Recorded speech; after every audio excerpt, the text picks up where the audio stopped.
যদি রাজনীতিবিদ হতে চান শার্টের বোতাম লাগান, ভাব কমান, নিজেকে সাধারণ মানুষের কাতারে নিয়ে আসেন, নিজেকে নেতা ভাব করে আমি নেতা, মুই কি হনুরে, আমি কোটি কোটি টাকার মালিক, আমি বড় নেতা, এইসব ভাব আর চলবে না ভাই।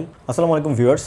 ডাকসু নির্বাচনে ছাত্রদলের ভরাডুবি হয়েছে, অপরদিকে বাংলাদেশ ইসলামী ছাত্র শিবির ল্যান্ডস্লাইড ভিক্টরি অর্জন করেছে, ভূমিধস বিজয় যাকে বলে। এখন ছাত্রদল বা বিএনপি কী করণীয় আছে, কি করবে? ছাত্রদল এবং বিএনপি কি সেই আগের পন্থায় চলবে?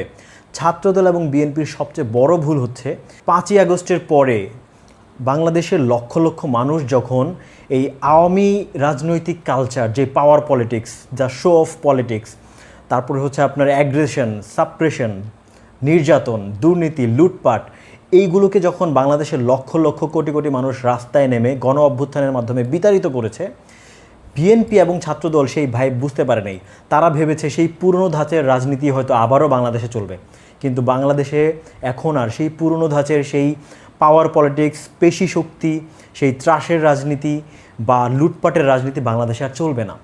তাহলে বিএনপিকে নতুন করে তাদের রাজনৈতিক কৌশল সাজাতে হবে, ছাত্রদলকে নতুন করে রাজনৈতিক চর্চা করতে হবে।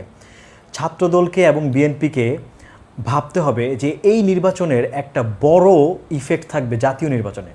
তবে অবশ্যই ছাত্রদল এবং বিএনপি যদি এই সময়টাতে নিজেদেরকে শুধরে নিতে পারে, যদি বাংলাদেশের মানুষকে দেখাতে পারে যে না, আমরা শহীদ জিয়ার রাজনীতিকে ধারণ করতে চাই, আমরা শহীদ জিয়ার আদর্শকে ধারণ করতে চাই, আমরা তারেক জিয়ার আদর্শে নতুন বাংলাদেশ গড়তে চাই, তাহলে অবশ্যই আপনাদেরকে মানুষের কাছাকাছি যেতে হবে।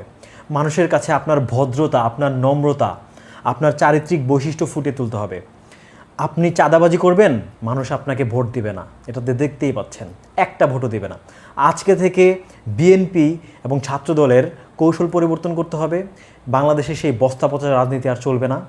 চাঁদাবাজি করবেন, রাজনীতি করে লাখ লাখ কোটি কোটি টাকা কামাবেন, সম্ভব না। বাংলাদেশ থেকে এই রাজনীতি কালচার অলরেডি গায়েব হয়ে গেছে। 5ই আগস্টে গণ অভ্যুত্থানের মাধ্যমে বাংলাদেশের জনগণ কিন্তু সেই রায় দিয়ে দিয়েছে।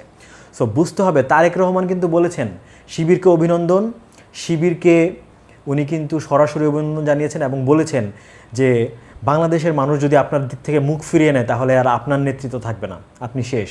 সেটা এই ডাকসু নির্বাচনের মাধ্যমে প্রমাণ হয়েছে। যদিও তুলনামূলকভাবে ডাকসুর এই ছাত্রদলের প্যানেলটা খুবই ভালো ছিল, কিন্তু এই যে পুরো 1 বছর ধরে বিএনপি এবং ছাত্রদলের, বা এখন তো আর বাংলাদেশে আওয়ামী লীগ নাই, এখন যে চাঁদাবাজি, এই যে দিনে দুপুরে হত্যা, পাথর মেরে হত্যা, তারপরে হচ্ছে সহিংসতা, তারপরে হচ্ছে এই যে আপনার শ্রমিক দল, এই দল সেই দল, স্বেচ্ছাসেবক দল, এদের চাঁদাবাজি, এদের মারামারি, এদের সহিংসতা, এগুলো কিন্তু সবাই দেখেছে। এগুলো কিন্তু একটা বছর বাংলাদেশের মানুষ দেখেছে। এখন সোশ্যাল মিডিয়ার যুগ, সোশ্যাল মিডিয়ায় মিনিটে সব কিছু ভাইরাল হয়ে যায়। সো আপনাকে মাথায় রাখতে হবে, বাংলাদেশের মানুষ এখন অনেক সচেতন। আপনি সেই আগের ধাঁচে রাজনীতি করতে পারবেন না। আপনাকে ভালোর রাজনীতি করতে হবে, বিনয়ের রাজনীতি করতে হবে, মানুষের মন জয় করতে হবে। তাহলে ছাত্রদল এবং বিএনপিকে শহীদ জিয়ার আদর্শের রাজনীতি করতে হবে, সততার রাজনীতি করতে হবে, ত্রাসের রাজনীতি, পাওয়ার পলিটিক্সকে বাদ দিতে হবে, টোটালি বাদ দিতে হবে, এবং যত রকম নেতিবাচক নেগেটিভ কাজ আছে সব ছেড়ে দিতে হবে। বাংলাদেশে এখন থেকে মনে রাখবেন, ভালোর রাজনীতি আর বিনয়ের রাজনীতি হবে, অন্য কোনো রাজনীতি বাংলাদেশে আর চলবে না। বাংলাদেশ নতুন দিগন্তে পা দিয়েছে, সেটা কিন্তু এই ডাকসুর নির্বাচনের মাধ্যমে না, সেটা হচ্ছে 5ই আগস্টের মাধ্যমে বাংলাদেশের জনগণ দেখিয়ে দিয়েছে যে সেই আওয়ামী সরকারের সেই পাওয়ার পলিটিক্স, ত্রাসের রাজনীতি, লুটপাটের রাজনীতি, সেটা কিন্তু বাংলাদেশের মানুষ বিতাড়িত করেছে। সো এখন থেকে মনে রাখবেন, ভালোর রাজনীতি করতে হবে, বিনয়ের রাজনীতি করতে হবে। জনগণ যার জন্য আপনি রাজনীতি করছেন তার জন্য ভাবতে হবে। আদারওয়াইজ যদি মনে করেন যে নিজের পেট পূজার জন্য, নিজের কোটি কোটি টাকা কামানোর জন্য রাজনীতি আসবেন, বাদ দেন ভাই, ব্যবসা করেন, বাংলাদেশে আর ওই রাজনীতি চলবে না। সো ভিউয়ার্স, আপনারা কি মনে করছেন সেটা আমাকে কমেন্টে জানাবেন। এবং আমার মনে হয় যে আমি যেই কথাগুলো বললাম এগুলো সবাই আপনারা আমার সাথে একমত পোষণ করবেন যে বাংলাদেশে যদি বিএনপি ভালো রাজনীতি করতে চায়, আগামীতে যদি ক্ষমতায় আসতে চায়, তাহলে বিএনপিকে এগুলো মাথায় নিয়ে রাজনীতি করতে হবে। কারণ ডাকসুর এই নির্বাচনের ফলাফল আগামীতে জামাত ইসলামীর দাঁড়িপাল্লার জাতীয় নির্বাচনে কিন্তু প্রতিফলিত হবে।